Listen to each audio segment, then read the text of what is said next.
Continuamos en el living, tenemos el gusto de recibir a Carolina García. Gracias por acompañarnos esta tarde. De nada, muchas gracias. Qué bueno que has saludado a un montón de compañeros, porque bueno, también estuviste en esta casa durante varios años, en 2 periodos, ¿no? Sí, bastantes años. Bueno, muchas gracias, buenas tardes a todos y a todas. Y sí, la verdad que entré al canal, hacía mucho tiempo que no entraba. Creo que había venido a Ponete Cómodo, ahora me estoy acordando. Sí. En un momento, ya hace unos cuantos años, al programa de Leonores Barcas y de Tetes. Y claro, y está muy cambiado, ¿no? Pero hay que algunos compañeros de aquellas épocas. La primera vez que vine a trabajar al 5 fue en el año 96, 97. Después estuve como 2 años, un poco más. Me fui y volví en el 2001. O sea que 2 momentos bien distintos. De hecho, en la primera oportunidad estuve al mediodía, que hacíamos Telenoticias 5 con Daniel Bianchi, y estaba Lalo Fernández también, ahora me acuerdo.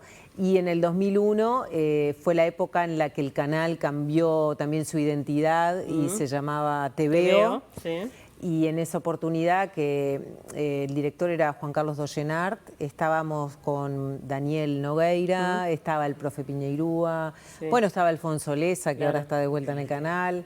¿Quién?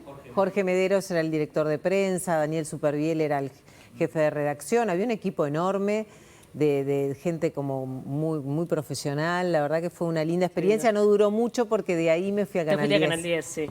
Hoy he repasado un poco, bueno, tu carrera, también un poco tu familia, y sé que sos de mujeres bien fuertes, al menos por la parte materna, mujeres que han, bueno, sido feministas para su tiempo, arrancando por tu abuela, ¿no? Y tal vez sí, sin esa mirada, ¿no? Sin darse cuenta. Sin darse cuenta, sin duda, ¿no? Sin darse cuenta y tal vez habría que fijarse, tendría que ver, no sé quién me puede dar esta información, si de alguna manera, cómo podía sentirse cercana de repente a algunas asociaciones de mujeres que en la década del 30 y del 40, obviamente estaban impulsando el voto femenino, por ejemplo, en esos tiempos. Pero ella, claro, porque mi abuela materna se divorció como en los años 33, 34, y eso como que era una cosa bastante impactante. Y de hecho, mi mamá nació del segundo matrimonio de mi abuela y del primer matrimonio nació mi tía. Entonces mi madre y mi tía también con apellidos paternos distintos. O sea, de alguna manera sí, creo que ella pudo optar, porque tuvo que salir de un matrimonio que no estaba haciendo nada bueno y pudo optar, que no debe haber sido fácil. Yo no la conocí mucho porque cuando falleció era niña, tenía 4 o 5 años. Y después, claro, mi tía y mi madre siempre fueron mujeres bastante liberales, digamos, ¿no? Yo también, viendo un poco las adolescencias de mi tía y de mi madre, veo que se impusieron bastante algunos modos, ¿no? Mi madre fue estudiante de medicina muy joven. Mi tía empezó a trabajar y mi tía, hay un cuento muy interesante porque cuando ella empezó a ir a Bellas Artes en los años, a ver, ponele como 50 y pico, mi abuelo no la dejaba ir a Bellas Artes, o sea, entonces ella lo engañaba y le decía que iba a estudiar Derecho. Hasta que un tiempo mantuvo digamos, la mentira, un tiempo corto, hasta que después un día lo invitó a mi abuelo a ir a Bellas Artes para que viera que aquello no era una perversión, ¿no? Que había personas que se desnudaban en determinadas cuestiones artísticas, pero bueno. Un poco de eso. Pero es bien interesante, ¿no? Sobre todo entender de dónde venimos, qué es lo que traemos, porque mucho creo que se pasa en eso del ADN, más de lo que pensamos, y un poco qué rol nos toca ahora, a partir de todo lo que han hecho nuestros ancestros. Sí, ¿no? Sí, hay algo de eso, sí. Capaz que uno lo descubre con un poquito de conciencia después de que pasa un poco la vida, ¿no? Y que vas viendo o que repetís cosas que no están buenas, algunos mandatos que no están buenos. Y bueno, o tal vez descubrís estas características, ¿no? Sí, es interesante. Yo de alguna manera como que es una revisión nueva en mi vida esto que vos me estás preguntando, como que también uno va viviendo la vida como puede y en un momento... Y hay un momento que hay que ir para adelante y chao, no tenés tiempo de pensar nada. Sí. Es así. Estuviste, bueno, a los 12 años te fuiste con tu familia para Paraguay, y allí es una etapa súper importante en la vida de una persona, la adolescencia, ¿no? La etapa del liceo, creo que es la que nos marca muchísimo. Mucho. ¿Qué te dejó ese tiempo en Paraguay? Y bueno, Mira, ahora con la perspectiva de ahora, de más de 50 años, fue como duro, fue duro porque en realidad me doy cuenta que el desarraigo no fue fácil, porque me fui a los 13 años como que cortar con la vida que tenía acá, las amigas, ¿no? Las amigas, lo que son de importantes en la adolescencia, y eso me costó mucho. Pero yo creo que me dio también como, bueno, mucha madurez, el destierro, el exilio, no sé, irse, ¿no? Da mucha madurez en los adolescentes. Me dio mucha madurez y me dio como también creo que una cualidad que pude de repente usar en la vida, que es la flexibilidad, que es determinadas herramientas de resiliencia también, ¿no? Porque me tuve que sobreponer también claro. De alguna manera a esa etapa, y bueno, y después está la parte del disfrute, digo, pero bueno, era un momento histórico de Paraguay que tampoco estaba bueno, porque era la dictadura estronista. Muchos uruguayos se iban un poco buscando, de alguna manera, como un exilio económico, como una migración económica, porque yo también me fui después en el 83, nos encontrábamos con muchos uruguayos que se habían ido también post-tablita, ¿no? Y mi tía ya hacía un tiempo que estaba allá, que era la parte de la familia que yo tenía allá, pero bueno, y me dio como una segunda patria en algún punto también. Claro, porque además hasta el día de hoy tenés familia allá. Tengo allá y tengo sobrinos, estoy todo el tiempo como en comunicación, sí. Está muy bien. Tus primeras armas a la comunicación se dieron allá en Paraguay y me dio mucha gracia porque escuché una anécdota de que fuiste casi llorando a la prueba, vos no querías. O sea, que no es que estaba en ti el anhelo de la comunicación, no. Pero algo veían en vos, porque por algo te impulsaban a hacerlo. Claro, sí, algo de eso.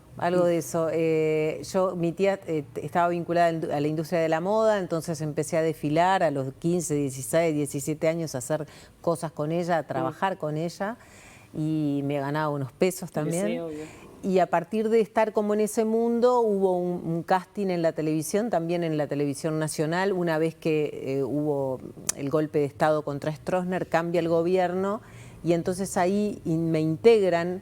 Y bueno, y sí, yo no quería. Básicamente quería volverme a Uruguay y ese era mi plan, y yo sentía que de alguna manera me estaba como atando. Pero bueno, al final fue la oportunidad que tuve de vida, o sea, fue el comienzo de una herramienta de trabajo para siempre. Sí, sin saberlo, estabas dando ahí tus primeros pasos. Exacto. Cuando volvieron a Uruguay, una etapa también muy efervescente en nuestro país, ¿no? Salida de la dictadura, empezaba la democracia. 90. Bueno.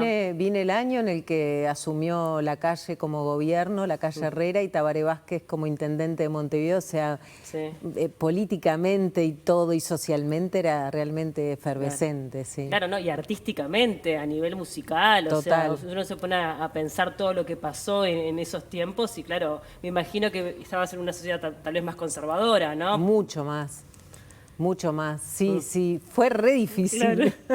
Fue re difícil porque me sentía sapo de otro pozo. Sí. A la vez nunca había perdido el vínculo. Claro, pero en parte está bueno también, ¿no? Era como desatarse un poquito, no sé. No, para mí era realmente eso sí que era un anhelo. Estar acá era un anhelo, un deseo. Sí. Sentirme parte de lo que estaba pasando acá era un deseo. Y sí, adaptarme me costó porque es difícil como que reencontrarte con los vínculos. Igual yo nunca los había perdido, venía muchísimo. Mi padre estaba viviendo acá, nunca se fue él. Claro. Mil cosas, pero me costó mucho sentirme parte de vuelta de... Sí. Creo que es como una experiencia de todas las personas que se van. Claro, eso del corazón partido, que creo que se repite en las personas que en algún momento se van, que quedan como en el limbo, ¿viste? Totalmente, como una cosa ahí, ni de acá ni de allá. Limbo, sí. Y bueno, acá lo primero que hiciste fue en Canal 4, ¿no? Lo primero que hice fue en Canal 4. Enseguida, ese año, en realidad, llevé el trabajo que había hecho en Paraguay a través de un contacto que pude tener, lo llevé, y a los 2 meses me llamaron y me dijeron que había una vacante, que quería que fuera a trabajar, también, no sé, como una paracaídas, pero yo necesitaba trabajar. Sí, claro. necesitaba trabajar. No, Esa claro, era. y era tu oportunidad, Y era mi la herramienta, oportunidad. ya está. Y entonces, bueno, y uno nada, no me piensa metí. tanto, sobre todo cuando es joven, va y hace y ya No, está. con un miedo terrible empecé a trabajar en Telenoche 4, un miedo terrible, pero bueno, me fui haciendo hasta que eso fue como el comienzo de todo. Había como una cuota de inconsciencia, sí, seguro. Sí, seguro, de Sí, riesgo, de de riesgo. arriesgarme, de ir para adelante. Tenía la necesidad de hacerme un lugar en este mundo de Uruguay y bueno, y así fue como me fui haciendo. Y bueno, no sé, sí, como te digo, también tenía como una madurez propia de las personas que se habían ido del país, o sea, esta historia de... Y siempre fui una adolescente bastante independiente, o sea, tuve que también como que tener herramientas de autogestión y eso Claro. lo aprendí desde bastante chica, por lo tanto, nunca me sentí... con la edad que tenía, digamos, ¿no? Y yo Claro. mirando para atrás tengo hijos que... O sea, Lo que una pasa es que hija las nuevas tiene generaciones son 29 años, distintas, uno son piensa, ¿no? totalmente. Tengo Sí. una hija de 29 años, yo a los 29 años estaba por tener mi tercer hijo. Claro, ¿no? sí, sí, sí. Y ella vive sola y ni se Ni le no pasa quiere nada. ser madre, no, No. para nada. Bueno, obviamente, como mencionás, ¿no? Paralelamente te vas desarrollando también a nivel personal, teniendo tus hijos, tu familia, y allí, bueno, también creciendo en todo lo que la vida te va brindando. Sí, claro. Eso te hace también modificarte en tu lugar profesional, en el pensar un poco más las cosas al momento de brindar una noticia, de replantearte la forma de comunicar, qué, cómo. Vos, mira, cuando pienso en cuando fui madre, es como que pensar como en otra vida, ¿no? Claro. O sea, realmente ocurrió Hace mucho tiempo. 30 años. Sí. Era otra persona, yo Sí. también, ¿no? Entonces me cuesta como sintonizarlo con lo que me decís. Sí, para mí ser madre fue como un gran desafío en cuanto, como a todas las mujeres, conciliar todos los deseos, viste, la necesidad de trabajar, la aspiración profesional, los hijos, el cuidado. Y después en cuanto ¿Y a nunca cómo... te replanteaste quedarte solo con el cuidado de tus hijos? No, Vos siempre no. En un pretendías momento seguir así hubo una trabajando. entrevista que encontré el otro día, que casi me muero, que, ay, mira, hay imágenes con mi hija, esa es mi hija, Sofía. Y me encontré con una entrevista en la que decía, bueno, ahora me voy a quedar en casa y entonces, no sé, qué Esta no era lindo yo. todo. Ah, ¿Esta de dónde salió? sí, muy raro, ¿no? No sé si te ha pasado de leer cosas que dijiste alguna Sí, vez que sí. decís, no, por favor. En el porperio uno no le pueden preguntar nada. ¿Vos cuántos No sé, tenés? Yo tengo 2 hijos. ¿Dos varones? Sí, 2 varones. Claro. Pero viste que en esa etapa no me preguntan nada. No, sé. porque no sé, estamos medio perdidas, No, sí, claro, sí. no hay manera.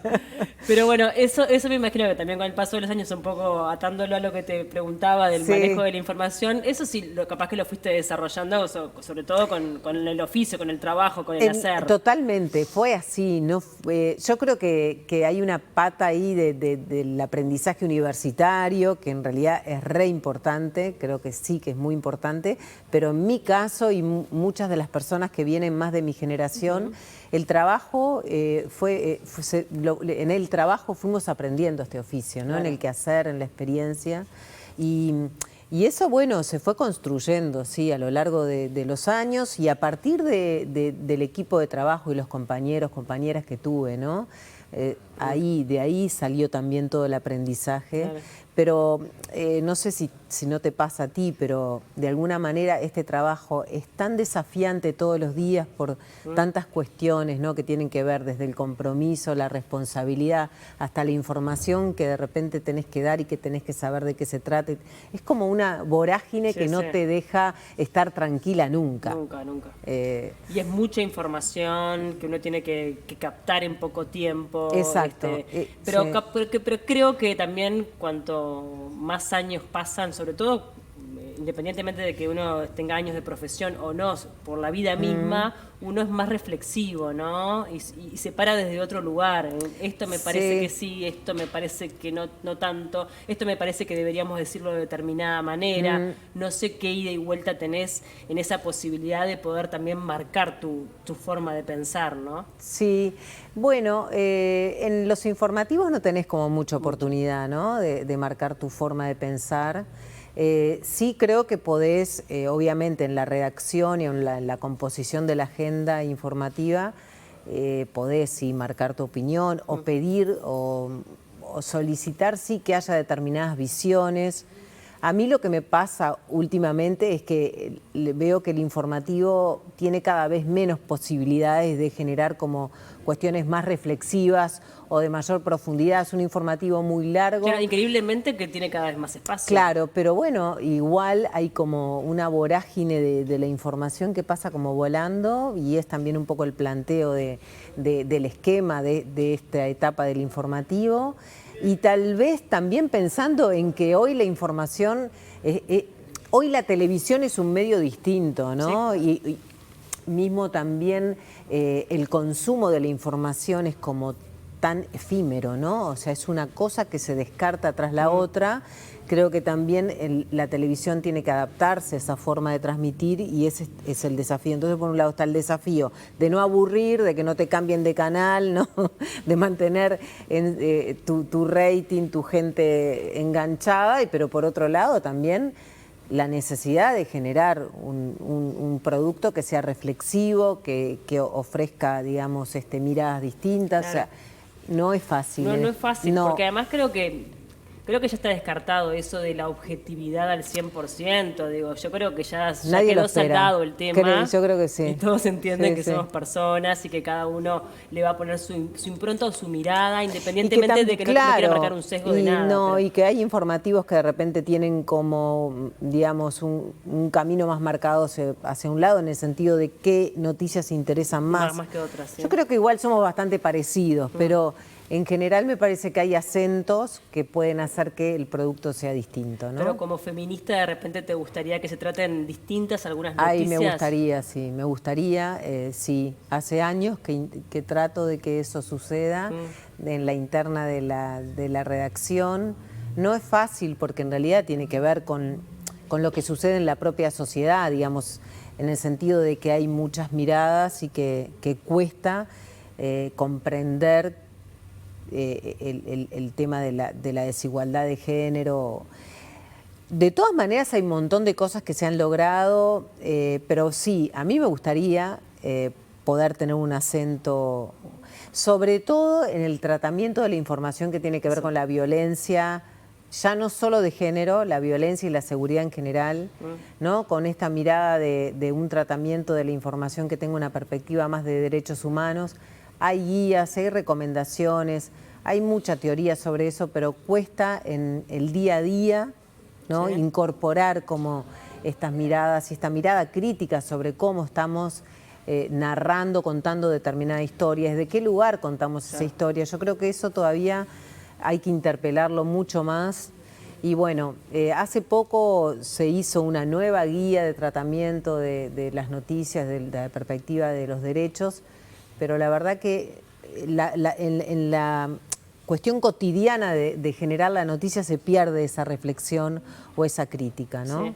También, por ejemplo, en abarcar temas que son realmente importantes y que siempre han quedado como menospreciados, como los ambientales. Bueno, por ejemplo. Ahora todos claro. obviamente estamos súper alertas de lo que pasa con el agua, pero esto no tiene que ver únicamente con la sequía. La sequía obviamente es algo que está pasando, es una coyuntura actual, bueno, claro. Pero hay un montón de cosas que también han desfavorecido a que las aguas superficiales estén cada vez peor. Sí, ¿no? Es como que los temas también que de alguna manera no son urgentes, Eso. ¿no? Cuando no era urgente. urgente. No, el urgente, claro. Cuando no era comillas, urgente, exacto. ¿no? Claro, cuando no era urgente el tema del agua, parecía como una cuestión que no se... Claro, pierde como una información menor. Claro, y como que esta cuestión del mediano plazo o del futuro pierde interés, ¿no? Sí, es verdad. Pierde interés, o sea, hay como una necesidad de la inmediatez o de las cosas que están pasando ahora.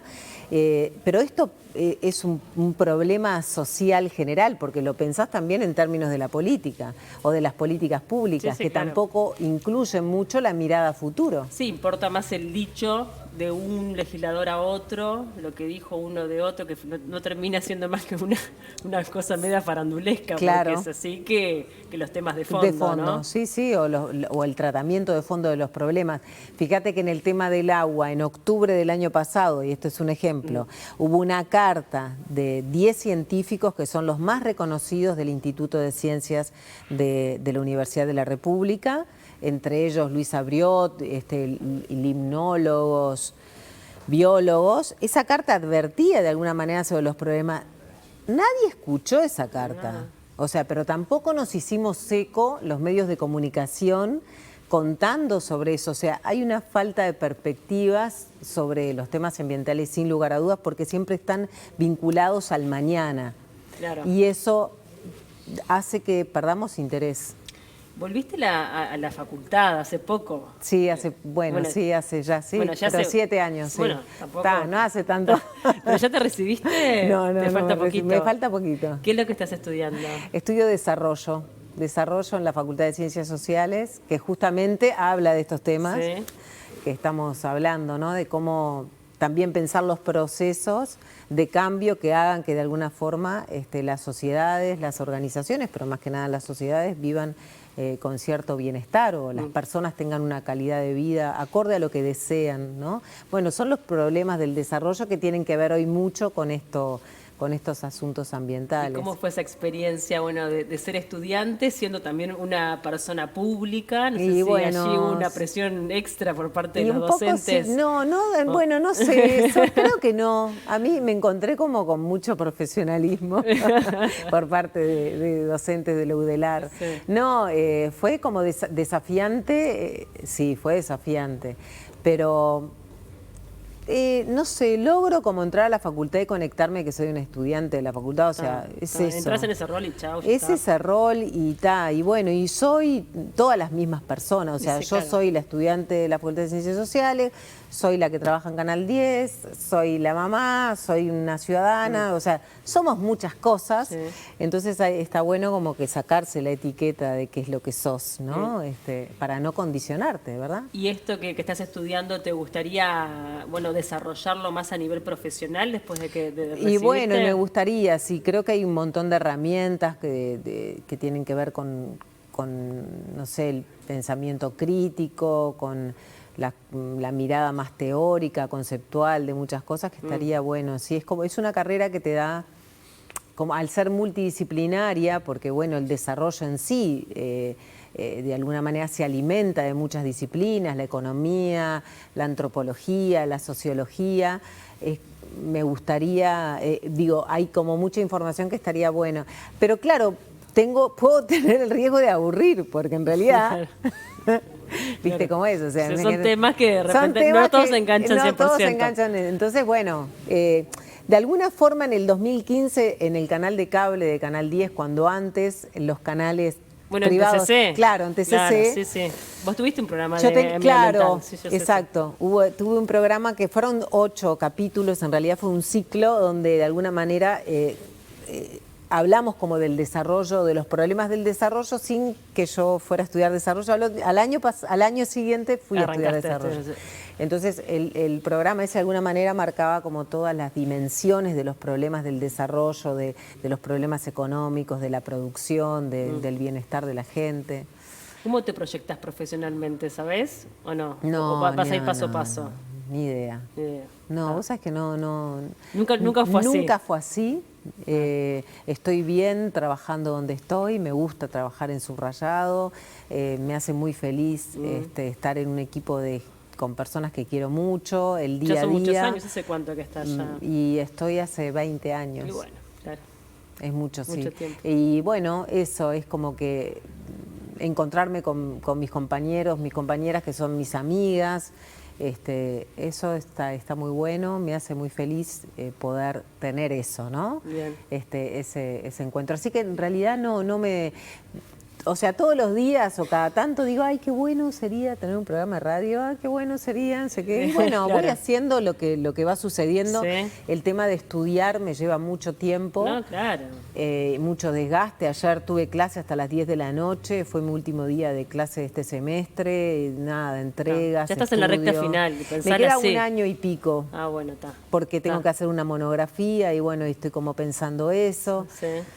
Sí, pero bueno, conciliar todas las cosas es como que no es fácil. Claro, ¿viste? no, obviamente, además, más allá de que tus hijos ya están grandes, uno tiene como ese rol ahí de... Y sí. Como que no dejas de maternar nunca, Y no, nunca, sí, atenta, Paula, que nunca Claro, dejas de nunca, llamarlos ¿qué? por teléfono. Claro, me decís, pero ya me voy a liberar un poco más, decir, No, pero, y te va a seguir pasando, Vas a si te vas a comprar algo, vas a pensar que, Claro, capaz que le tendría que comprarle es al tremendo otro eso, y ¿no? así, sí.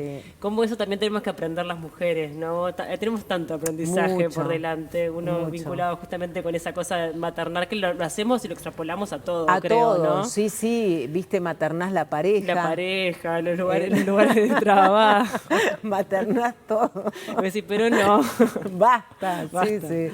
Bueno, muchísimas gracias por la No, charla, me gracias encantó. a vos, Paula. Gracias. Hacía Gracias por pila que venir. no te veía Sí. y bueno, felicitaciones por el programa. Muchas A veces gracias. hago un zapping y los veo, no estoy mucho hasta ahora en casa, pero bueno. Bueno, y te precioso. seguiremos disfrutando ahí por la pantalla de Canal 10 y fuerza y éxito para terminar esa carrera, por esa monografía. Ya te vas a enterar porque voy a hacer una Sí, fiesta. sí, obvio, olvídate. Gracias. De nada.